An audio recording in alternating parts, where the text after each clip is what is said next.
Comme conséquence, nous pouvons avoir la déforestation, le réchauffement climatique, la réduction de la... Mois de juillet, mois d'hivernage, mois de vacances. C'est reparti pour la série de soutenance au sein des écoles entités de l'UNESTIM d'Abomey. Ce lundi 8 juillet 2024, c'est l'heure pour les apprenants en fin de cycle à l'ENSET, l'école normale supérieure de l'enseignement technique de l'OCOSA, de présenter un résumé succinct de leur laborieuse année d'études. Le bureau de section fédérale d'entité tient à remercier les autorités politico-administratives des départements du Mono et celui de la ville de l'OCOSA pour avoir effectué le déplacement, car cela témoigne de l'importance que vous accordiez à la formation technique et professionnelle et en particulier à l'école normale supérieure de l'enseignement technique de l'OCOSA.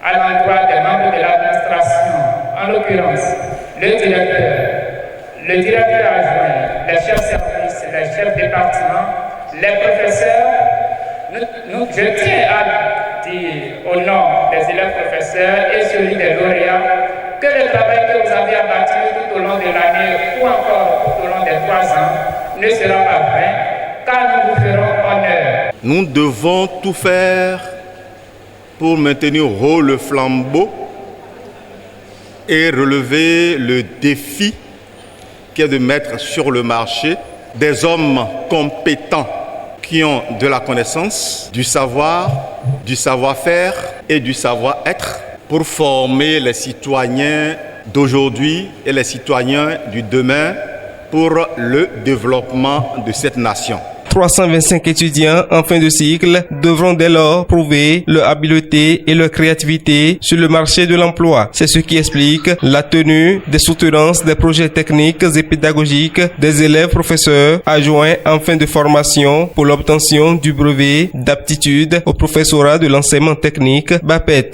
Le thème de mon projet était réalisation et exploitation pédagogique d'une table de restaurant à commande digitale.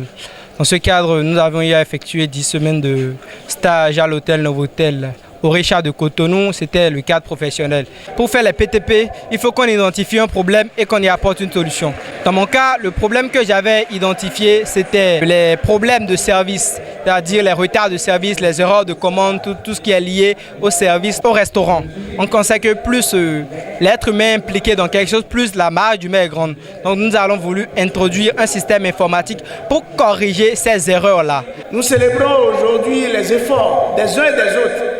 Et c'est pour moi l'occasion de remercier les parents pour les nombreux sacrifices consentis, pour la confiance qu'ils ont pu témoigner en chacun de vous, et également pour le mérite qui leur revient aujourd'hui de célébrer avec nous l'effort, l'endurance et le courage de chacun des étudiants ici. Aujourd'hui, c'est le dernier examen qui commence pour eux, celui d'évaluer les réalisations scientifiques et technologiques que ces apprenants ont eu à faire.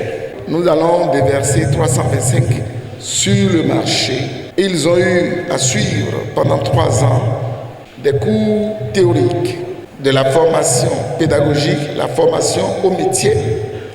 Ils ont eu à faire des stages dans des entreprises et également des stages professionnels dans nos lycées, lesquels stages professionnels ont été déjà sanctionnés par l'examen de certification assuré par la DIPIC.